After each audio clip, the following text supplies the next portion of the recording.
Bharat global पे आपका स्वागत है। सबसे पहले नायरा की बात करते हैं।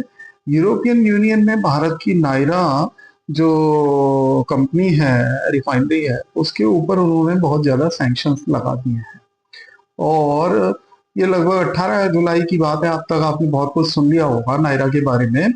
नायरा दरअसल वही कंपनी है जो किसी जमाने में एसआर के नाम से जानी जाती थी। एसआर ऑयल, अब आप समझ गए होंगे, SRESSAR बहुत मशहूर कंपनी हुआ करती थी।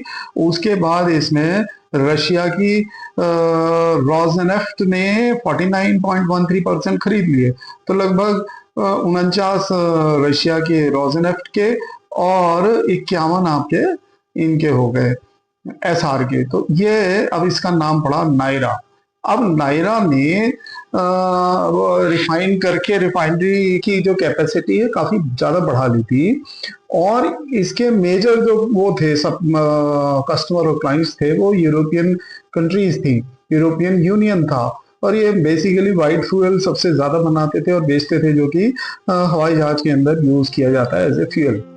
तो ये जो सैंक्शंस लगाने की बात हुई है, नेचुरली आप देख ही रहे हो कि रशिया से जुड़ने की वजह से सब ड्रामा शुरू हुआ है टैरिफ्स का, चाहे वो यूएसए हो और चाहे वो यूरोपियन यूनियन हो। तो ईयू ने ये लेटेस्ट काम किया 18 तारीख को। अब ये इतना ही नहीं, इसकी वजह से इन्होंने जो बैन लगाया है वो refined products derive from Russian crude oil. अब रशिया से लेते हैं और भी जगह से वो लेते हैं। अब ये क्या मतलब है? जब हमने प्रोडक्ट खरीद लिया, कंपनी कहती है कि जब हमने सामान कहीं से सोर्स कर लिया तो वो हमारा हो गया ना। अब हम उसके अंदर से जो भी बाई प्रोडक्ट रिफाइन करके निकालते हैं वो तो हमारा है, वो तो नायरा का है। आप उसको क्यों कहते हो कि ये रशिया का है? एनीवे, ये रीजन बता करके उन्होंने उनके एसेट्स फ्रीज कर दिए, उनके ट्रेवल पे बैन लगा दिया, उनके उसमें शिपिंग पे रेस्ट्रिक्शन लगा दी, इंश्योरेंस और फाइनेंशियल सर्विसेज बंद कर दी। अब ये बताइए, एक तरफा इन्होंने एक्शन दे दिया बिना किसी इंफॉर्मेशन के। तो ये जो चीज थी, इसने जो है बड़ा परेशान किया नायरा को। और इसमें 3 सितंबर से 2025 से इन्होंने बोल दिया कि ये इफेक्टिव रहेगा। और अब तक क्या हुआ है कि एटलीस्ट 2 टैंकर तो वापस आ गए। जो लोडिंग करने वाले थे वडीनार से, जहां पर नायरा कंपनी है, रिफाइनरी है, और एक क्रूड टैंकर, क्रूड ऑयल का टैंकर था, वो भी डाइवर्ट हो गया। और एक नेफ्था का एक्सपोर्ट का टेंडर था नायरा के पास, वो भी कुछ मामला उसमें गड़बड़ हो गया इन्हीं सब चीजों की वजह से। तो ये जो डिमांड एंजाइटी है शिपर्स की, इनसे जो है नायरा को बहुत टेंशन टाइप की हुई। देखिए, प्रेशर तो बनता ही है ना, और इससे बाकी ऑपरेशंस रिफाइनरी के बहुत हैम्पर होने लगे। और इसका नतीजा और भी ये हुआ कि 70 से लेके 80% यूटिलाइजेशन जो थी वो मतलब 100 से 70 से 80% तक रह गई उस रिफाइनरी की एफिशिएंसी। और एनालिस्ट तो ये कहते हैं कि जो जेट फ्यूल यूरोप को जाता था बहुत हैवीली इम्पैक्ट हुआ। और इसकी ओरिजिन भी जो है वो ट्रेस करने का कोई वो तरीका नहीं है इंडियंस के पास, क्योंकि कंपनी तो सब जगह से लेती है। खैर, अब जो भी इन लोगों ने किया है, तो ये एक यूनिलैटरल डिसीजन था जिसकी वजह से एनर्जी सिक्योरिटी और सॉवरेनिटी इन्होंने जो है हैम्पर कर दी है। अब ये जो बात है, इसके लिए खैर और भी चीजें इसमें हुई हैं। इसके लिए नायरा जो है, इसके सपोर्ट में बहुत सारे जो एसोसिएशन के लोग हैं जो इस रिफाइनिंग की फील्ड के हैं, वो सब लोग इनके सपोर्ट में आए हुए हैं। इधर क्या हुआ कि अचानक माइक्रोसॉफ्ट ने, देखिए इतनी बड़ी जो कंपनी होती है वहां ऑटोमेशन होता है, और ऑटोमेशन के अंदर आप जानते हैं कि पूरा का पूरा प्लांट सेंट्रलाइज्ड कंट्रोल सिस्टम से चलता है, जिसमें तमाम पीएलसीज होती हैं, बहुत सारे सेंसर्स होते हैं, बहुत सारे कंट्रोल्स जो है वो एक पर्टिकुलर एरिया में होते हैं। तो वो सारा उनके सेपरेट सर्वर पे होता है, उनका अपना जो है डेटा का डेटा बैंक होता है, उनका अपना क्लाउड होता है कंपनी के द्वारा फर्निश्ड, और भी बहुत सारी आईटी से रिलेटेड क्रिटिकल सर्विसेज होती हैं। ये सारी की सारी अचानक से माइक्रोसॉफ्ट ने विड्रॉ कर ली। अब ये क्या मतलब? आपने ईमेल सारे बंद कर दिए, हमारे क्लाउड टूल सारे बंद कर दिए, अब हमने लाइसेंस ले करके पैसा दे के आपके लाइसेंस खरीदा है इनको यूज करने का, फ्री में थोड़े ना लिया था। आप कैसे वन साइडेड ये काम कर सकते हैं कि पहले हमको सेल कर दिया, उसके बाद अचानक से आपने सारी सर्विसेज बंद कर दी। अब ये जो है माइक्रोसॉफ्ट के अगेंस्ट जो है इन लोगों ने दिल्ली हाई कोर्ट के अंदर जो है पिटीशन दायर कर दी।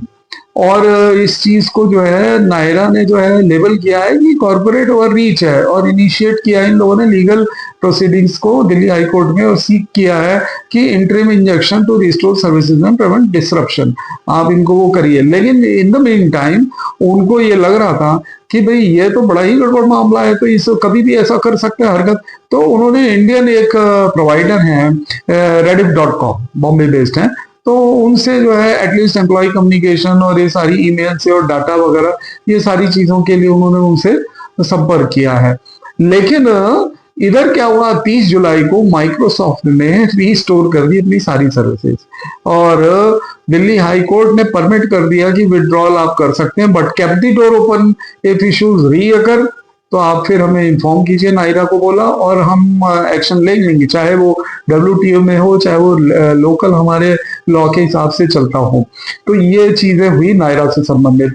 अब हम इसके जो ब्रॉडर कॉन्सिक्वेंसेस हैं वो थोड़ा सा देख लेते हैं। वैसे तो ये सब सेकेंडरी बातें हैं, लेकिन इन चीजों का इफेक्ट होता है, और इससे जो है देखिए ये बहुत बड़ी कंपनी है, आप जानते ही हैं, और इससे सारे परेशान हुए। इससे वो जो क्या बोलते हैं हजीरा में, सूरत हजीरा में जो रिलायंस की रिफाइनरी है, वो मुकेश जी जो हैं, जो उसके CEO है, वो भी परेशान हुए, अंबानी जी। तो ये सारी चीजें जो है एक डिफिकल्ट स्थिति में ले आती हैं कंपनियों को, और इससे जो है एक एडिशनल पूरा का पूरा जो एक फ्लो होता है वो हैम्पर हो जाता है। अब नए सोर्सेज ये लोग ढूंढना शुरू कर चुके हैं कि हमको सप्लाई के लिए we have to do something, और इन्होंने African continent, Latin American area, और इस साइड में ईस्टर्न एशिया, इस तरह से वो अपने कस्टमर बेस को बनाने की कोशिश करेंगे। साथ ही उन्होंने जो सोर्सिंग है इसके लिए भी सोचना शुरू कर दिया, क्योंकि आज नहीं तो कल फिर ये समस्या खड़ी हो जाए।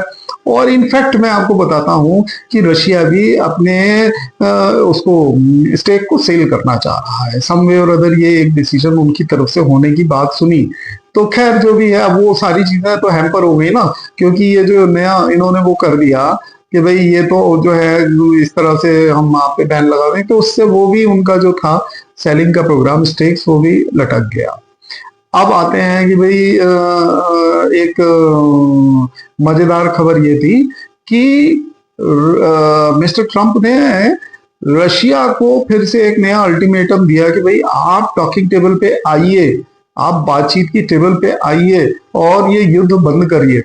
और इन्होंने पहले 50 दिन का डेडलाइन दिया, 50 day deadline, and a threat of 100% tariff. अब आप सोचिए, खेल खेलते हैं ना जैसे वैसे कंट्रीज को बोलते हैं 100% टैरिफ लग जाएगा, 15 डे के अंदर आपने बंद नहीं किया।